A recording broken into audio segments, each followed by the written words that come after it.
Welcome, welcome, welcome. We're going to be talking Vedic Astrology, Sidereal Zodiac, and my name is Aurelie.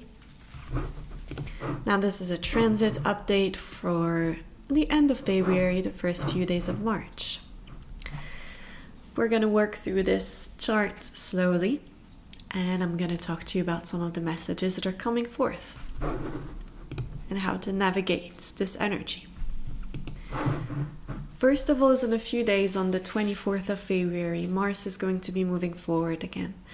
And when a planet goes from retrograde to forward to retrograde, a few days before the change of direction, it gets incredibly strong. And so for any of you that have very difficult time around anger, frustration, just be really mindful as we get closer to this February 24th. Be extra patient with people. People might be a little extra on edge, feeling a little the angst, yeah? So be patient.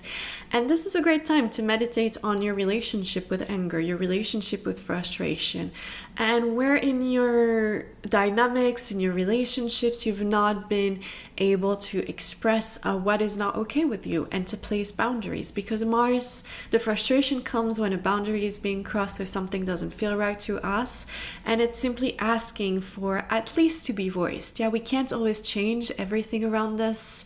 We can't always change other people, but we can just say, hey, that's not okay with me. And that's a really important thing to do. It's a very important practice. Hi, this isn't working for me. This doesn't feel good. I feel this way. This isn't okay with me. Just to be voiced. And it's not in a mean way. It's not to make the other person uncomfortable. It's just so that we have that self-respect.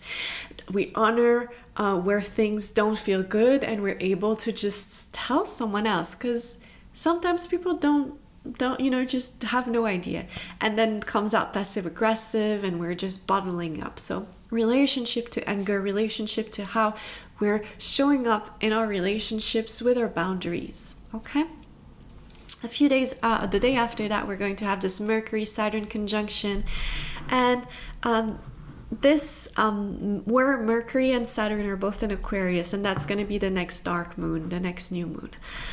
So this is important. We just talked about being able to communicate, but again, and there's a Venus retrograde that's coming up a little bit after that. So my bigger message for this new moon is dark moon, new moon, is to really sit with this ability to communicate with others, where there is grief, where there is frustration, where there is anger, and to be really patient in relationship and allow space.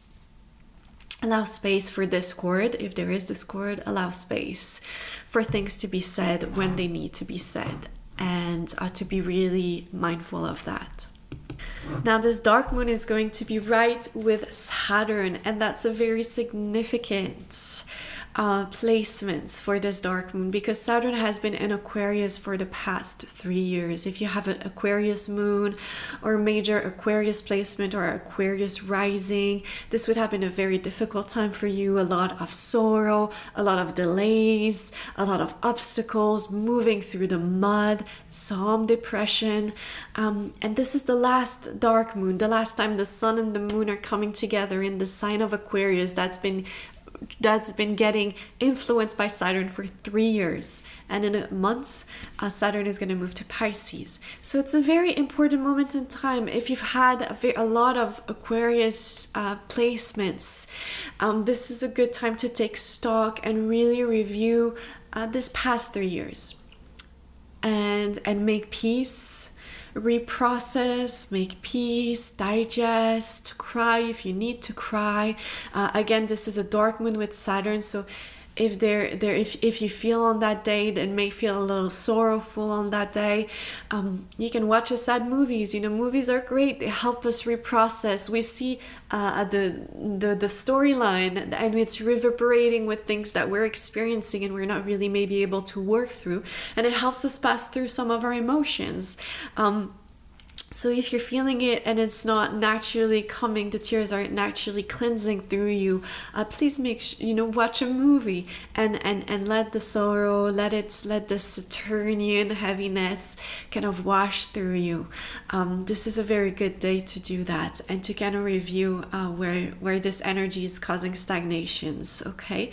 Because same thing for Mars, same thing for Saturn, yeah? We need a balance, we need things to flow. We need to be able to let the sorrow work through us. We need to be able to express our boundaries and when things are not okay. So this expression, this Mercury, this place of communication, it's very strong with all these placements because it's getting caught in this dark moon. Mercury's then also on the dark moon moving into its debilitation sign, which is inauspicious for a mundane reason. But for us, it's definitely going to be Mercury, a difficult Mercury few months and a half. Where we're going to be challenged in our communication, and with Venus being also retrograde, this is going to impact a romantic relationship. Now, because we're coming up on an eclipse season and window in a month's time, we're gonna have a Venus retrograde. This isn't the best time to be out and about on apps and meeting new people. Just be aware of that. If you're single, just wait to get a little further into the spring. A lot of planets are shifting. Have faith that the right momentum is gonna build and come forward for you to meet someone new.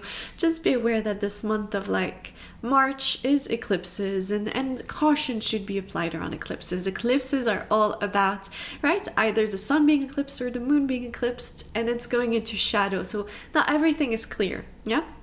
If you do meet someone, just make sure you pause, you take your time, you don't rush into things, and maybe you can say, well, let's reconnect after the eclipses and be cautious, yeah? So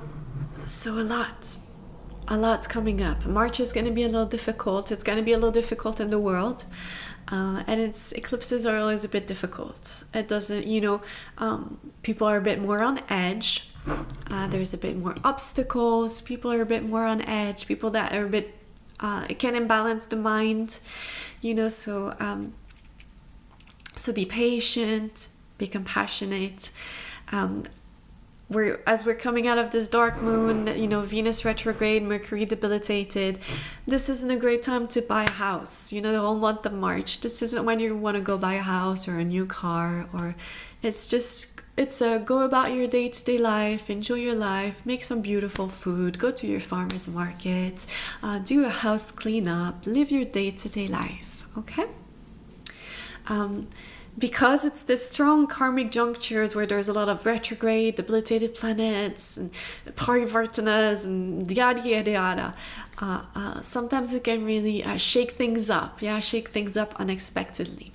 So try your best to stay grounded, and when things are being shaken up, I really want you to prioritize giving yourself space to process, yeah?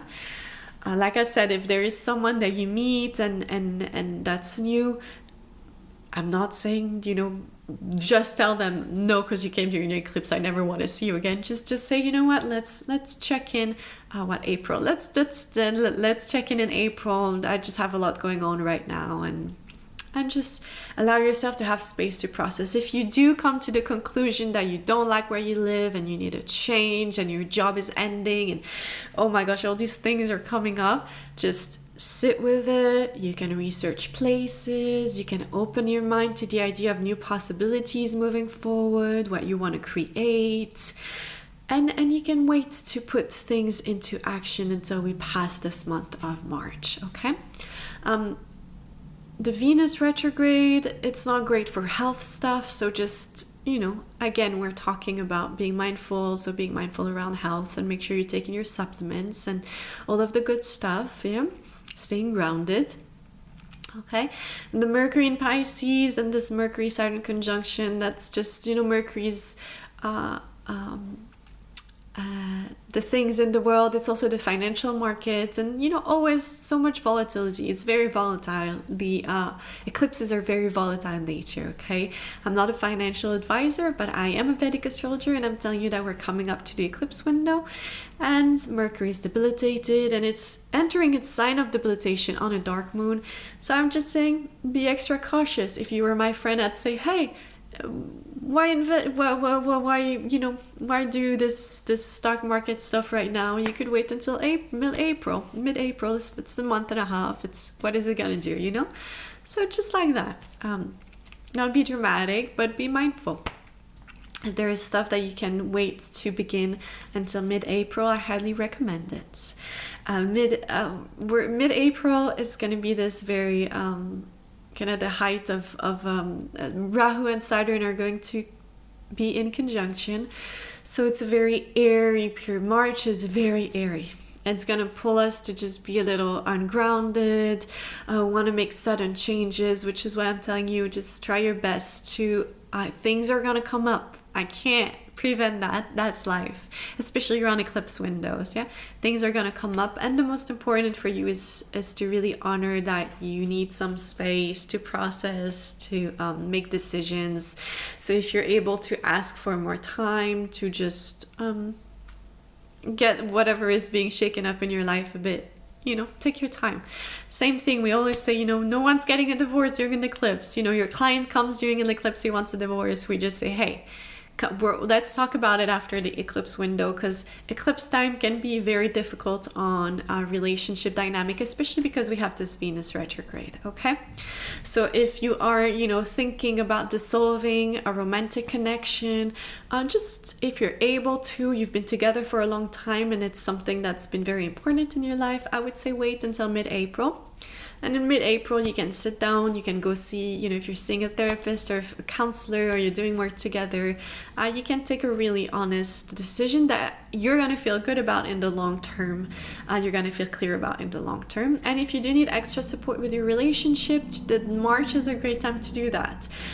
If there's been some difficulty and some distance, it's a great time to work together, to maybe do a therapy session, maybe do a sound bath, maybe try to invite a little bit of a reconnection, so that you can go through this together and you can work on your communication. Being able to understand each other and to have patience with each other is really important. Okay, I ended up going full on all the way into March and April, but we have a lot of these movements that are all culminating in like a 6-week window, which is really intense. So just be aware of that and stay grounded. I'm gonna be on a journey. I'm gonna be off on a journey. I'm also getting pulled into the eclipse energy. So I thank you for wishing me good luck. I think some of you are gonna wish me good luck. So thank you for that. But I'm going to be a little on and off. I'll do my best to keep you updated. I'll definitely do the eclipse, a few eclipse updates, and new moon, full moon, whatnot. But you may see a different background. It may not be as nice and processed. It could just be on my phone. But we'll keep in touch. I'm going to be around. I just have a journey to go on. It's time. So I'll show you on the subscriber section when I'm there, where I am. Where do you think I'm going? All right. Take care of yourself. We'll talk soon.